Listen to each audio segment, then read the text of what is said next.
नमस्कार। आज हम एक ऐसे सिस्टम की परतें खोलने जा रहे हैं जो हमारे पैसों को सिर्फ सुरक्षित ही नहीं रखता बल्कि पूरे देश की इकोनॉमी को चलाता है। जी हाँ, हम बात कर रहे हैं इंडियन बैंकिंग सिस्टम की। सुनने में ये थोड़ा कॉम्प्लेक्स लग सकता है ना, पर चिंता मत कीजिए, हम इसे मिलकर एकदम आसान बना देंगे। तो चलिए सबसे पहले एक सवाल से शुरू करते हैं। क्या कभी सोचा है कि बैंक में जो पैसा हम जमा करते हैं उसका होता क्या है? क्या वो बस एक लॉकर में पड़ा रहता है? नहीं, बिल्कुल नहीं। वो पैसा असल में एक बहुत बड़े विशाल सिस्टम का हिस्सा बन जाता है, एक ऐसे नेटवर्क का जो हमारी पूरी इकोनॉमी को पावर देता है। पर सवाल ये है कि ये काम करता कैसे है? आइए इसी को समझते हैं। तो सबसे पहले ये समझना जरूरी है कि बैंकिंग का असल मतलब क्या है। देखिए, ये सिर्फ पैसा जमा करने या निकालने का काम नहीं है। बैंकिंग हमारी इकोनॉमी की, कह सकते हैं, रीढ़ की हड्डी है। बिल्कुल वैसे ही जैसे रीढ़ की हड्डी हमारे शरीर को सपोर्ट देती है, बैंकिंग हमारे पूरे आर्थिक ढांचे को सहारा देती है और उससे आगे बढ़ने की ताकत भी। इसे ऐसे समझिए, जैसे हमारे शरीर में धमनियां यानी आर्टरीज खून को हर हिस्से तक पहुंचाती हैं, ठीक वैसे ही बैंक पैसे को पूरी इकोनॉमी में सर्कुलेट करते हैं। वो उन लोगों से पैसा लेते हैं जिनके पास एक्स्ट्रा सेविंग्स हैं और उसे उन लोगों तक पहुंचाते हैं जिन्हें इसकी ज़रूरत है। जैसे किसी को घर बनाने के लिए या किसी को अपना बिजनेस शुरू करने के लिए लोन चाहिए। और बस इसी लेन देन से, इसी फ्लो से देश में ग्रोथ होती है। अच्छा, अब सवाल ये उठता है कि इतना बड़ा और इतना ज़रूरी सिस्टम, इसको कंट्रोल कौन करता है? इसका रेगुलेटर कौन है? यहीं पर एंट्री होती है भारतीय रिजर्व बैंक की, यानी आरबीआई की। आप आरबीआई को इस पूरे खेल का रेफरी समझ सकते हैं, जिसका काम ये देखना है कि सब कुछ नियमों के हिसाब से हो रहा है या नहीं। और आरबीआई को इकोनॉमी का गार्जियन या संरक्षक कहना बिल्कुल गलत नहीं होगा।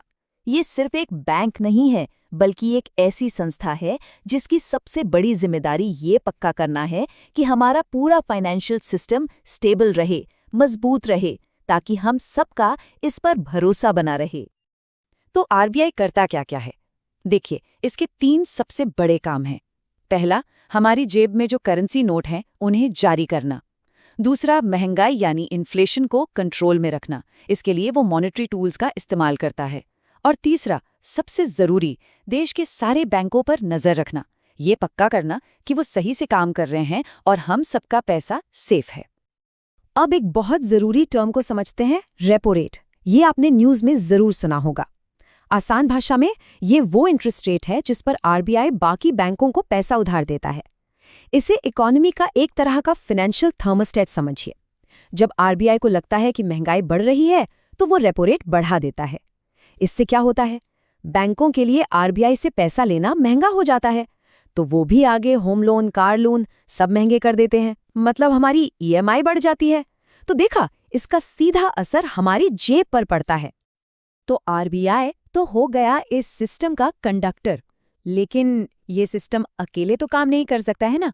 भारत में कई तरह के बैंक हैं और ये सब मिलकर एक ऑर्केस्ट्रा की तरह काम करते हैं, जहां हर इंस्ट्रूमेंट की अपनी एक अलग और जरूरी भूमिका है। चलिए अब इन अलग अलग तरह के बैंकों को थोड़ा समझते हैं। अगर हम मोटे तौर पर देखें तो 2 तरह के बड़े बैंक हैं। एक तरफ है पब्लिक सेक्टर बैंक यानी सरकारी बैंक, जैसे स्टेट बैंक ऑफ इंडिया। इनकी ज्यादातर हिस्सेदारी सरकार के पास होती है, तो इनका मकसद सिर्फ प्रॉफिट कमाना नहीं बल्कि सरकार की सोशल स्कीम्स को लोगों तक पहुंचाना भी होता है। और दूसरी तरफ है प्राइवेट सेक्टर बैंक्स, जैसे एचडीएफसी या आईसीआईसीआई। इनका फोकस पूरी तरह से प्रॉफिटेबिलिटी और मार्केट कंपटीशन पर होता है। तो हमने सिस्टम के बड़े प्लेयर्स को तो जान लिया। अब कुछ ऐसे जरूरी कॉन्सेप्ट्स को समझते हैं जिनका असर सीधे बैंकों पर और हाँ, हम जैसे कस्टमर्स पर भी पड़ता है।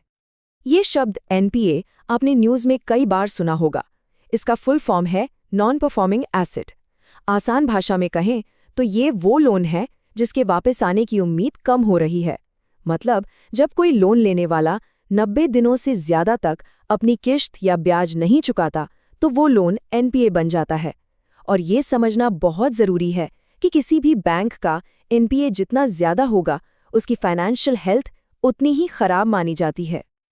चलिए अब बात करते हैं उस टेक्नोलॉजी की जिसने सच में बैंकिंग की दुनिया ही बदल दी है, यूपीआई। हम सब इसे रोज इस्तेमाल करते हैं। ये काम कैसे करता है? बहुत सिंपल है। जब हम कोई पेमेंट करते हैं तो एक सिक्योर रिक्वेस्ट यूपीआई नेटवर्क से गुजरती है और बस पलक झपकते ही पैसा एक अकाउंट से दूसरे में ट्रांसफर हो जाता है। कमाल की बात यह है कि ये सब उसी बड़े और कॉम्प्लेक्स बैंकिंग सिस्टम की वजह से मुमकिन हो पाया है जो अब हमारी उंगलियों पर है। देखिए, बैंकिंग सिर्फ बड़े शहरों और कुछ लोगों तक ही सीमित नहीं है। इसका एक बहुत बड़ा मकसद है फाइनेंशियल इंक्लूजन। ये एक भारी शब्द लग सकता है, पर इसका मतलब बहुत सीधा है कि देश के हर एक नागरिक तक, चाहे वो किसी भी छोटे से छोटे गांव में क्यों न रहता हो, बैंकिंग की सुविधा पहुंचे। और इस दिशा में एक बहुत बड़ा कदम रहा है प्रधानमंत्री जन धन योजना। जरा इस नंबर को देखिए, 45 करोड़ से भी ज्यादा इतने बैंक अकाउंट्स इस स्कीम के तहत खोले गए हैं।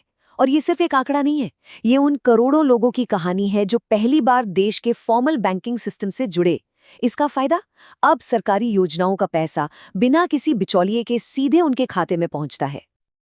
तो ये तो हुई बैंकिंग की आज की बात, लेकिन अगर हम भविष्य की तरफ देखें तो तस्वीर और भी ज्यादा एक्साइटिंग है।